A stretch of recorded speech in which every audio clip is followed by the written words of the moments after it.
Operation true promise 4 को तैयार Iran, Trump से बदला लेंगे खामनेई। एक बार फिर से ईरान पर अमेरिका और इजरायल मिलकर विनाशक हमला कर सकते हैं। खुद ट्रंप ने ऐलान किया है कि इस बार अमेरिका अपने विमानों का ईंधन बर्बाद नहीं करेगा, बल्कि ईरान को तबाह करके रख देगा। इधर ट्रंप की धमकी को लेकर ईरान ने दो टूक कह दिया है कि अगर अमेरिका और इजरायल इस बार ईरान पर हमला करेंगे तो ईरान दोनों देशों के खिलाफ ऑपरेशन ट्रू प्रॉमिस 4 शुरू कर देगा।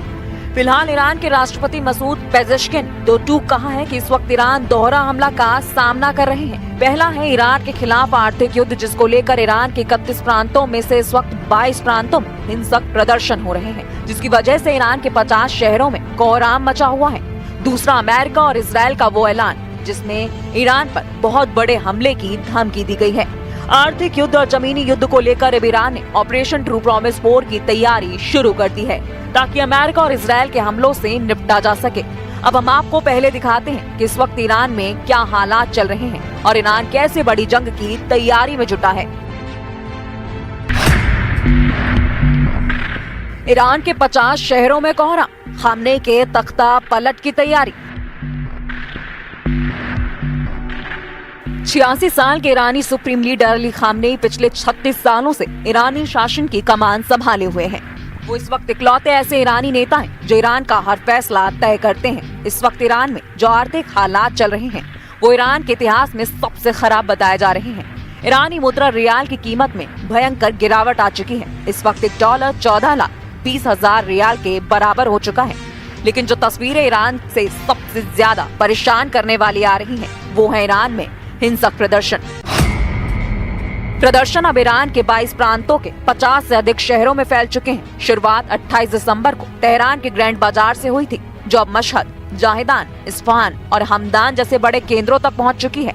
प्रदर्शनकारियों, IRGC और बासिज के बीच हिंसक झड़पें हुई हैं। रिपोर्ट्स के मुताबिक अब तक कम से कम 8 लोगों की मौत हो चुकी है और सैकड़ों घायल हैं। कई जगहों पर प्रदर्शनकारियों ने सरकारी दफ्तरों और पुलिस स्टेशनों को निशाना बनाया है। हमदान के अज़दाबाद में प्रदर्शनकारियों ने क्रांतिकारी गार्ड यानी IRGC के एक बेस पर कब्जा करने का दावा किया है। सड़कों पर अब तानाशाह की मौत और मुल्लाओं को ईरान छोड़ना होगा जैसे नारे लग रहे हैं। बहुत सारे ईरानी लोग सर्वोच्च नेता अयातुल्लाह अली खामनेई के शासन को खत्म करने की मांग कर रहे हैं। इधर ट्रंप ने कहा है कि अगर ईरान में प्रोटेस्ट करने वालों को गोली मारी जाती है या हिंसा के जरिए मारा जाता है तो यूनाइटेड स्टेट्स दखल देगा। प्रेसिडेंट ट्रंप ने कहा है कि हम पूरी तरह अलर्ट हैं और एक्शन लेने के लिए तैयार हैं। ट्रंप की इस धमकी के खिलाफ ईरान के नेता अयातुल्लाह खामनेई के सलाहकार अली लारिजानी ने चेतावनी दी है कि अगर अमेरिका ईरान में चल रहे विरोध प्रदर्शनों में हस्तक्षेप करता है तो पूरे क्षेत्र को इसके परिणाम भुगतने होंगे।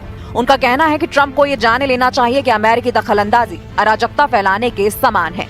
इस बीच ईरान के निर्वासित क्राउन प्रिंस रजा पहलवी ने अमेरिका के राष्ट्रपति डोनाल्ड ट्रंप को खुले तौर पर धन्यवाद दिया है। डोनाल्ड ट्रंप ने कहा था कि अगर ईरान की इस्लामिक सरकार प्रदर्शनकारियों पर गोली चलाती है तो अमेरिका बीच में आ जाएगा। सोशल मीडिया प्लेटफॉर्म एक्स पर लिखते हुए रजा पहलवी ने लिखा कि उनके पास एक स्थिर बदलाव की योजना है। अगर इस्लामिक रिपब्लिक शासन गिर जाता है और देश के लाखों नागरिक सड़कों पर उतर आते हैं। Now I hear that Iran is trying to build up again, and if they are, we're going to have to knock them down. We'll knock them down. We'll knock the hell out of them.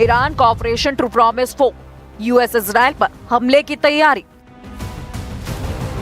Israeli प्रधानमंत्री Netanyahu और राष्ट्रपति Trump के बीच में हाल ही में मुलाकात हुई है और रिपोर्ट्स के मुताबिक इजरायल अमेरिका पर दबाव बना रहा है कि ईरान के परमाणु ठिकानों पर दूसरे दौर के हमले यानी राउंड 2 स्ट्राइक्स किए जाएं।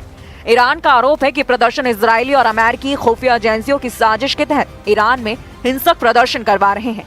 लेकिन साथ ही ईरान ने अपनी जंगी तैयारी में कोई कोर कसर नहीं छोड़ी है। जरा देखिए ईरान का ऑपरेशन ट्रू प्रॉमिस 4 अगर इजरायल और अमेरिका के खिलाफ होता है तो ईरान कौन कौन सी मिसाइलों और हथियारों का इस्तेमाल कर सकते हैं।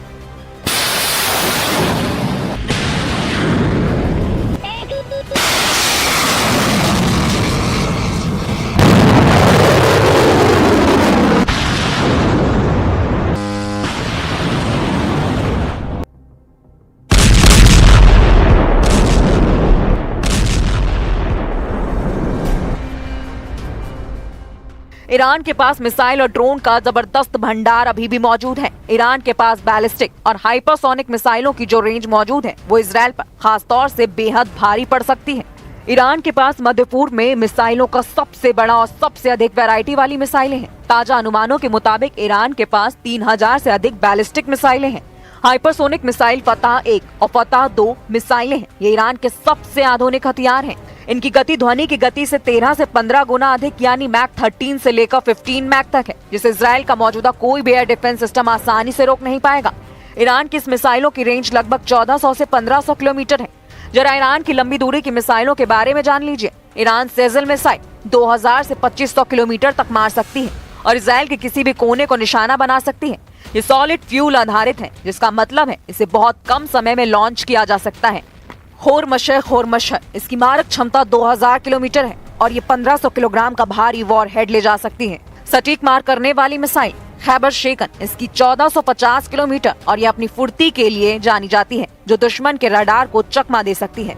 ईरान को ड्रोन सुपर पावर माना जाने लगा है। खासकर रूस यूक्रेन युद्ध में इसके ड्रोन्स ने शानदार प्रदर्शन किया है। शाहिद 136 इसे कामिकेज यानी आत्मघाती ड्रोन भी कहा जाता है। यह आकार में छोटा और सस्ता है, लेकिन 2000 से 2500 किलोमीटर की दूरी तय कर लक्ष्य से टकराकर विस्फोट कर देता है। मोहजर 10 ये ईरान का सबसे उन्नत ड्रोन है, जो 24 घंटे लगातार उड़ान भर सकता है और 300 किलोग्राम तक के बम या मिसाइल ले जा सकता है। इसकी रेंज 2000 किलोमीटर है।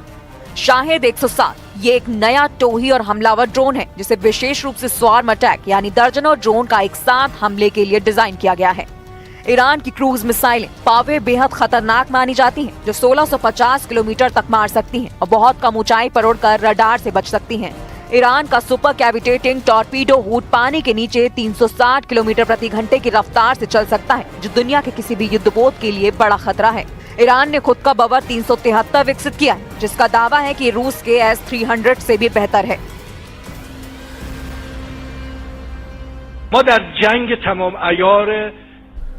We are engaged in a full-scale war. Right now, the enemy has placed most of its hopes on knocking us down through economic pressure. You cannot conquer a nation with bombs, fighter jets, or missiles. To defeat us, they would have to come and face us on the ground. And if they were to confront this nation on the ground, if we remain determined, united, and committed to working together to make our country proud, it would be impossible for them to bring Iran to its knees.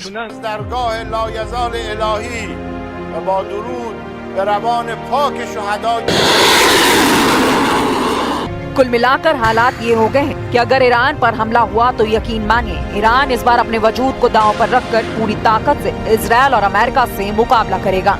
अब देखना होगा कि Iran में चल रहे प्रदर्शनों को कैसे काबू किया जाता है और क्या अमेरिका और इजराइल रूस ईरान पर हमला करने की हिम्मत जुटा पाते हैं।